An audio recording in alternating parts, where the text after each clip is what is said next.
Les valses viennoises revisitées pour les fêtes avec l'opéra de Richard Strauss, Le Chevalier à la Rose, du 13 au 26 décembre au Grand Théâtre de Genève.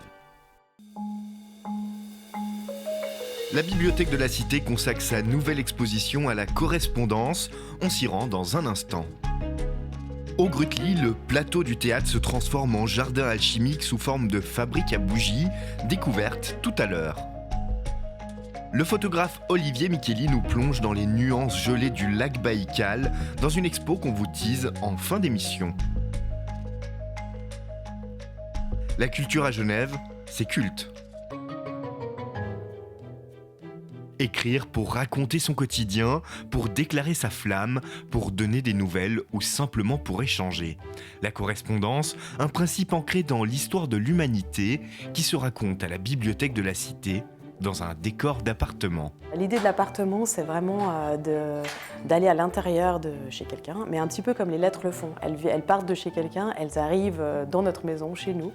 Et puis c'est aussi une correspondance de l'intime à l'intime. Je t'écris ce que je vis en ce moment et ça vient jusque chez toi. L'entrée regorge de cartes postales, de voyages. La cuisine est le lieu des anecdotes du quotidien, temple des post-it sur le frigo.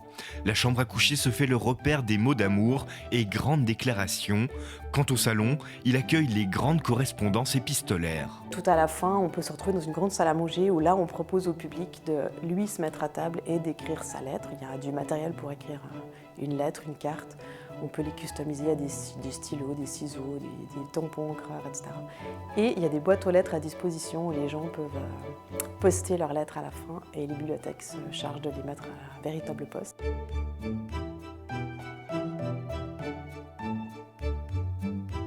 Dans chaque pièce, des lettres sous cadre. Elles sont extraites des archives de la vie privée à Carouge. Sur les murs, on évoque aussi les nouveaux moyens de communication. On a l'impression qu'on n'écrit plus aujourd'hui, alors qu'on n'a jamais autant écrit qu'aujourd'hui. Puis c'est vrai que tout le monde est sur son téléphone, sur son email, et tout le monde vit cette attente aussi du... Alors on a envie que la réponse soit instantanée, mais c'est une reprise un peu en accéléré de ce qui était la lettre, qui passait par la poste, qui fait tout un trajet, il faut réécrire la réponse, etc. Envoyer une vie de correspondance, une exposition à voir à la Bibliothèque de la Cité jusqu'au 22 juin 2024.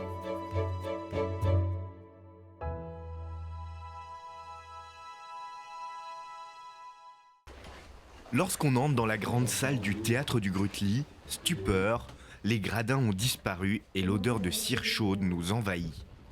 Ce décor de fabrique de bougies sert de cadre à la pièce, s'enraciner dans les ruines, une création qui transforme le plateau du théâtre en jardin alchimique.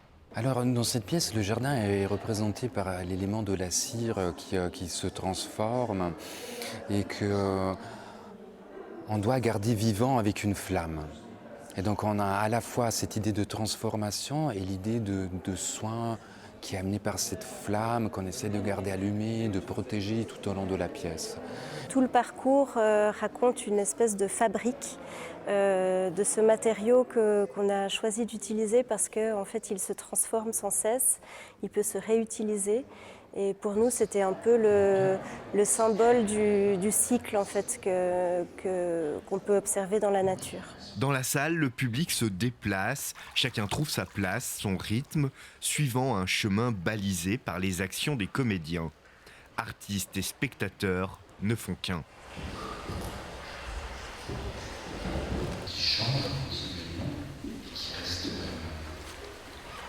Se demander comment accueillir le public dans notre manufacture alchimique de nature pour lui faire comprendre que c'est le seul être vivant dans cet espace et donc on voulait qu'il participe lui aussi à la mise en place de ce qui est un moment collectif à la fin.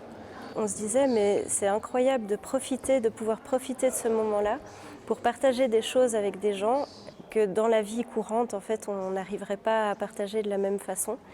Et en fait, on profite de ce moment très privilégié qu'offre le théâtre pour passer du temps ensemble. Petit à petit, le public devient une partie intégrante de tout ce qui est ce spectacle, qui est le spectacle de cette nature qu'on a amené au théâtre. des endroits où l'on cavalcade sur des poissons, des endroits où l'on chante, des endroits où l'on meurt, où on lèche des pêches, où on fait l'amour, dans des bulles transparentes. Un théâtre art total qui conjugue les pratiques artistiques et catalyseur sensoriel. Et là, tu vois quoi? Ce qu'on a voulu ramener en fait comme expérience primordiale, c'est surtout celle des sens, et puis essayer de la transmettre en fait aux spectateurs et aux spectatrices. Parce que finalement, c'est peut-être ce qui nous manque dans cette crise qu'on vit aujourd'hui, c'est un rapport à l'autre, c'est un rapport à la sensibilité. Et puis c'est ça qu'on essayait de transmettre. S'enraciner dans les ruines, à voir au théâtre du Grutli jusqu'au 10 décembre. Le lac Baïkal, un endroit hors du temps. Lorsque la glace tapisse sa surface, cette immense étendue d'eau gelée se transforme et devient accessible. Le photographe genevois Olivier Micheli a sillonné la région au cours de plusieurs voyages. Il expose son travail au Centre culturel du Manoir, à Colonie. Les conditions ne sont pas comme ici.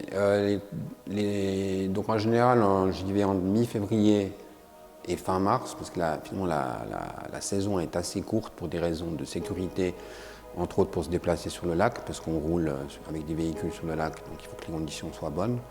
Alors c'est une question qui vient régulièrement. Je pense que la moyenne dans tous mes voyages, on va dire qu'on est autour de -20. Moins 20 degrés, les conditions pour faire apparaître dans ce décor une palette allant du noir au blanc, avec des nuances infinies de bleu. En fait, je vais souvent vers le détail. Donc là, c'est un peu le nirvana. Il y a du détail, c'est à l'infini. Donc je me suis un peu pris au jeu de prendre du détail, mais de près ou de loin, que ce soit avec un grand angle ou de plus près, mais c'est pas de la macro. Les gens étaient justement déstabilisés parce qu'il n'y a pas de notion d'échelle. Donc les gens sont perdus, est-ce que c'est de la macro, est-ce que c'est normal, est-ce que c'est pris d'un drone, est-ce que c'est de la photo satellite? Des formes apparaissent dans la glace, on y voit des traits, mais notre imagination nous pousse également à identifier des éléments plus complexes. Quand j'ai vu cette scène me présenter devant moi, j'ai tout de suite vu un ours polaire. Donc cette image est assez représentative du fait que dans la glace et la nature peut nous faire imaginer plein de choses, et c'est sans fin. L'exposition Magie glaciale est à découvrir jusqu'au 10 décembre au Centre culturel du Manoir à Colonie.